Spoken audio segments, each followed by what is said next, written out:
আসসালামু আলাইকুম, শুভ সকাল। সবাইকে স্বাগত জানাচ্ছি আমার দেশ লিড নিউজে। সঙ্গে আছি আমি মাহবুবুর রহমান ইমন। আমাদের আজকের লিড নিউজের শিরোনাম, ক্রসফায়ার গুমের আড়ালে খুনিরা কি ঢাকা পড়েছে। লিড নিউজটি লিখেছেন আবু সুফিয়ান ও সাইদুর রহমান রুমি। চলুন দর্শক, লিড নিউজটির বিস্তারিত জেনে নেওয়া যাক। দেশের আলোচিত ব্লগার হত্যাকাণ্ডগুলোর তদন্ত এবং বিচারিক প্রক্রিয়া নিয়ে জনমনে দীর্ঘদিনের অমীমাংসিত প্রশ্ন রয়েছে। তদন্ত সংস্থাগুলোর পক্ষ থেকে হত্যাকাণ্ডের কথিত মাস্টারমাইন্ড হিসেবে চিহ্নিত মুকুল রানা এবং আদালতে মৃত্যুদণ্ডপ্রাপ্ত আরাফাত রহমানের মামলার নথিপত্র ও পারিপার্শ্বিক ঘটনা প্রবাহে একাধিক গুরুত্বপূর্ণ অসঙ্গতি পরিলক্ষিত হয়েছে। তৎকালীন পুলিশের ভাষ্য, আনসারুল্লাহ বাংলার টিম তথা এবিটি নামে কথিত সংগঠনের মাস্টারমাইন্ড শরীফুল ওরফে মুকুল রানা 2016 সালের 19 জুন ঢাকার মেরাদিয়ায় পুলিশের সঙ্গে ক্রসফায়ারে নিহত হন।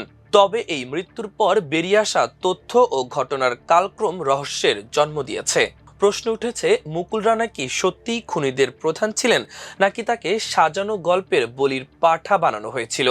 এভাবে আরাফাতের সাজা প্রাপ্তির ভিত্তি এবং হেফাজতে থাকাকালীন জবানবন্দি আদায়ের প্রক্রিয়া নিয়ে অন্তর্বর্তী সরকারের সময় গঠিত জাতীয় গুম সংক্রান্ত কমিশন সহ বিভিন্ন মানবাধিকার সংস্থা তথ্য প্রমাণ সহ প্রশ্ন তুলেছে। মুকুল রানা ও আরাফাতের মামলা এবং তদন্তের খুঁটিনাটি বিশ্লেষণ করলে তৎকালীন আইন শৃঙ্খলা রক্ষাকারী বাহিনীর ভূমিকা এবং বিচারিক স্বচ্ছতার জটিল চিত্র ফুটে ওঠে। মুকুল রানার ঘটনাটি বিচ্ছিন্ন নয়। সে সময় তার স্ত্রীর বড় ভাই বি.এম. মুজিবুর রহমান সহ কয়েকজনকে গুম করার পর পুরস্কার ঘোষণাও করা হয়েছিল। পুলিশের দাবি অনুযায়ী 2016 সালের 19 জুন রাত 2:45টায় খিলগাঁওয়ের মেরাদিয়া এলাকায় তল্লাশির সময় মোটরসাইকেলে থাকা 3 জন পুলিশকে লক্ষ্য করে গুলি ছোড়ে। পাল্টা গুলিতে একজন নিহত হয়, যাকে পরে মুকুল রানা হিসেবে শনাক্ত করা হয়। কিন্তু ঘটনার নাটকীয় মোড় আসে তখন, যখন মুকুলের পরিবার দাবি করে তাকে 4 মাস আগেই আটক করা হয়েছিল। অনুসন্ধানে জানা যায় 2016 সালের 23 ফেব্রুয়ারি মুকুল রানা তার স্ত্রীকে নিয়ে যশোর হয়ে শ্বশুরবাড়ি যাওয়ার পথে বসুন্দিয়া বাজার থেকে সাদা পোশাকের একদল লোক তাকে হাতকড়া পরিয়ে তুলে নেয়। স্থানীয় ভ্যান চালক শেখ জাহিদুল ইসলাম এবং মুকবলের স্ত্রী পিয়ারি খাতুন এই অপহরণের প্রত্যক্ষদর্শী। মুকুলকে তুলে নেওয়ার দুদিন পর 25 ফেব্রুয়ারি তার শ্যালক আমির হোসেন যশোর কোতোয়ালি থানায় এ বিষয়ে সাধারণ ডায়েরি তথা জিডি নং 1344 করেন। অর্থাৎ যে ব্যক্তিকে 19 জুন পলাতক জঙ্গি হিসেবে ক্রসফায়ারে নিহত দেখানো হলো, সেই ব্যক্তি 4 মাস আগে থেকেই নিখোঁজ ছিলেন এবং তার পরিবার আইনিভাবে তাকে খুঁজছিল। মুকুল রানার মৃত্যুর ঘটনাটি আরও জটিল হয়ে ওঠে যখন ডিবির তৎকালীন কর্মকর্তা তথা বর্তমানে পলাতক মনিরুল ইসলাম সহ শীর্ষ ব্যক্তিরা তাকে ব্লগার নাজিমুদ্দিন সামাদ ও জুলহাজ মান্নান হত্যাকাণ্ডের পরিকল্পনাকারী হিসেবে অভিযুক্ত করেন। পরিবার ও থানার জিডি অনুযায়ী মুকুল রানা ফেব্রুয়ারির শেষ সপ্তাহ থেকে গুম ছিলেন।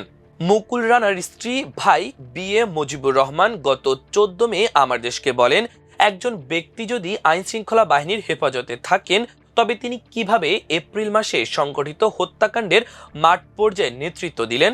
তৎকালীন জাতীয় মানবাধিকার কমিশনের চেয়ারম্যান অধ্যাপক মিজানুর রহমান এই ঘটনা নিয়ে তীব্র প্রতিক্রিয়া ব্যক্ত করেছিলেন। তিনি আশঙ্কা প্রকাশ করেছিলেন, গ্রেপ্তার ব্যক্তিদের বিচার না করে সরিয়ে দেওয়ার ফলে প্রকৃত মাস্টারমাইন্ডের তথ্য পাওয়ার সুযোগ রুদ্ধ হয়ে যাচ্ছে। কথিত বন্দুকযুদ্ধের বর্ণনায় পুলিশ জানান, মোটরসাইকেলের 3 আরোহীর মধ্যে শুধু মুকুলই 10টি গুলিবিদ্ধ হয়ে মারা যান, অথচ বাকি 2 জন অক্ষত অবস্থায় পালিয়ে গেলেন। মুকুলের বাবা আবুল কালাম আজাদ ছিলেন সাতক্ষীরার ধুলিহর ইউনিয়ন আওয়ামী লীগের সক্রিয় সদস্য। সে সময় তিনি আক্ষেপ করে গণমাধ্যমকে বলেছিলেন, আমার ছেলে অপরাধী হলে আদালতে বিচার হতো, কিন্তু 4 মাস আটকে রেখে কেন মেরে ফেলা হলো? মুকুলের স্ত্রীর বড় ভাই বি.এম. মুজিবুর রহমানও একই অভিযোগ করেছিলেন। এমনকি অভিজিৎ রায়ের বাবা অধ্যাপক অজয় রায় ও স্ত্রী রাফিদ আহমেদ বন্যাও এই ক্রসফায়ারে অসন্তোষ প্রকাশ করে তদন্তের নিরপেক্ষতা নিয়ে প্রশ্ন তুলেছিলেন। মুকুলের ক্ষেত্রে আইন শৃঙ্খলা বাহিনী তৎকালীন বিচার বা ক্রসফায়ারের পথ বেছে নিলেও আরেক অভিযুক্ত তরুণ আরাফাতকে গুম ও নির্যাতনের পর জবরদস্তিমূলক জবানবন্দি আদায় করার অভিযোগ উঠেছে। মুকুলের মৃত্যু যেখানে অনেক রহস্যের ইতি টেনে দিয়েছিল, আরাফাতের মৃত্যুদণ্ডাদেশ সেখানে জন্ম দিয়েছে বিচারিক স্বচ্ছতা নিয়ে। জিজ্ঞাসাবাদের নামে নির্যাতন ও সাজানো জবানবন্দির ভিত্তিতে ব্লগার হত্যার দায়ে মৃত্যুদণ্ডপ্রাপ্ত তরুণ আরাফাতের জীবনে নেমে আসা রাষ্ট্রীয় নিপীড়নের চিত্র উঠে এসেছে জাতীয় গুম সংক্রান্ত কমিশনের প্রতিবেদনে। নথি অনুযায়ী 2017 সালের 6 অক্টোবর আরাফাত গুম হন। এরপর 10 অক্টোবর পরিবার জিডি করলেও পুলিশ তা আমলে নেয়নি। কমিশনের অনুসন্ধানে দেখা যায় ওই বছরের 7 অক্টোবর থেকে 24 নভেম্বর পর্যন্ত তিনি অবৈধ হেফাজতে গুম ছিলেন। এই সময়ের মধ্যেই তাকে সাজানো মামলায় অভিযুক্ত করা হয়। এসএসসি ও এইচএসসিতে জিপিএ 5 পাওয়া আরাফাত জীবিকার প্রয়োজনে আউটসোর্সিং করতেন এবং তাবলিগ জামাতে সময় দিতেন। 2017 সালের 6 অক্টোবর আমিনবাজার থেকে সিটিটিসি লেখা জ্যাকেট পরা একদল ব্যক্তি তাকে তুলে নিয়ে যায়। গুম সংক্রান্ত কমিশনের সদস্যরা আরাফাতের বক্তব্য নিয়েছিলেন।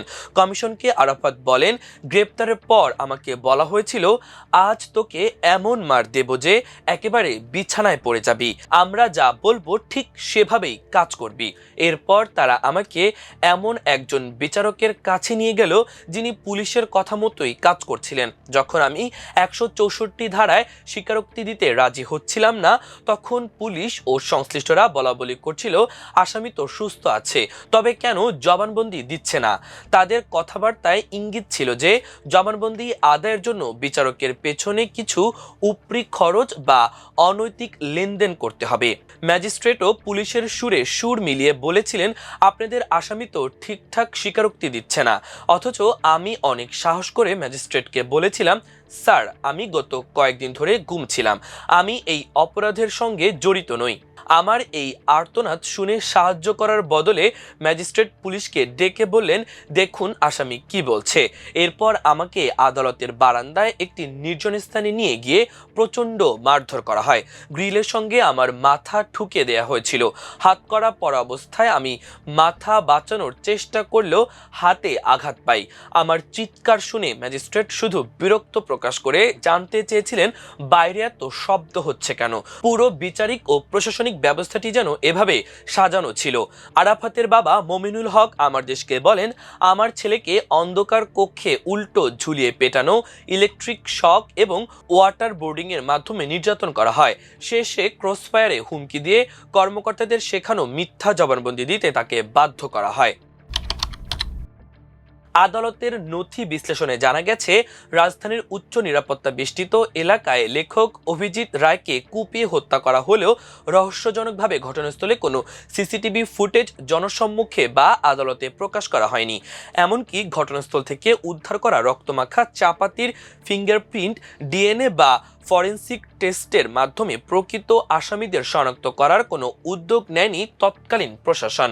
প্রকাশক ফয়সাল আরিফিন দীপন হত্যাকাণ্ডের ক্ষেত্রেও একই চিত্র দেখা গেছে। শাহবাগের আজিজ সুপার মার্কেটে দীপনের নিজ অফিসে হত্যাকাণ্ডের ঘটনায় মার্কেটের সিসিটিভি ফুটেজ জব্দ করা হলেও তা কখনো প্রকাশ করা হয়নি। মার্কেটের সিকিউরিটি গার্ডরা প্রত্যক্ষদর্শী হওয়া সত্ত্বেও তাদের কাউকে সাক্ষী করা বা ন্যূনতম জিজ্ঞাসাবাদের প্রয়োজন বোধ করেনি তদন্ত সংস্থা। উদ্ধার করা আলামতের ফরেনসিক পরীক্ষা না করেই নিরীহ ব্যক্তিদের এই মামলায় অভিযুক্ত করা হয়। অ্যাক্টিভিস্ট জুলহাস মান্নান হত্যাকাণ্ডের পর হামলাকারীরা পালিয়ে যাওয়ার সময় পুলিশের সঙ্গে ধস্তাধস্তি হয়। সিসিটিভি ফুটেজে তাদের দৃশ্য ধরা পড়লেও রহস্যজনক কারণে কাউকে ধরা হয়নি।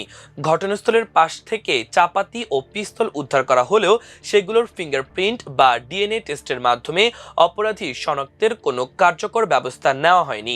শত শত প্রত্যক্ষদর্শী থাকা সত্ত্বেও তাদের বর্ণনা অনুযায়ী স্ক্র্যাচ তৈরির কোনো উদ্যোগও নেওয়া হয়নি। তৎকালীন আলোচিত বিচারক মুজিবুর রহমান, যাকে সম্প্রতি বাধ্যতামূলক অবসরে পাঠানো হয়েছে, আসামি পক্ষের অকাট্য প্রমাণ ও লোকেশন চেক করার আবেদন অগ্রাহ্য করে এই রায় দেয়। অভিযোগ রয়েছে যে তৎকালীন রাজনৈতিক পরিস্থিতির সুযোগ নিয়ে হাসিনা সরকার আন্তর্জাতিক মহলে দেশকে জঙ্গি রাষ্ট্র হিসেবে চিত্রিত করে ক্ষমতা দীর্ঘস্থায়ী করার ভয়ঙ্কর খেলায় মেতেছিল। রাজনৈতিক প্রতিপক্ষ ও ইসলামপন্থীদের দমনে তদন্তকে জগা খিচুড়ি পাকিয়ে ফেলা হয়। প্রশ্ন উঠছে, প্রকৃত খুনিরা কি তাহলে আজও ধরাছোঁয়ার বাইরেই থেকে যাবে? এ বিষয়ে তৎকালীন তদন্ত সংশ্লিষ্ট কর্মকর্তাদের সঙ্গে যোগাযোগের চেষ্টা করা হলেও কাউকে পাওয়া যায়নি। প্রিয় দর্শক, আমাদের আজকে লিড নিউজের আয়োজন এ পর্যন্তই। আগামীকাল আরেকটি লিড নিউজ নিয়ে আপনাদের সামনে হাজির হব। সে পর্যন্ত মহান আল্লাহ তাআলা আপনাদের সবাইকে ভালো রাখুক, সুস্থ রাখুক। এতক্ষণ সঙ্গে থাকার জন্য অসংখ্য ধন্যবাদ। আল্লাহ হাফেজ।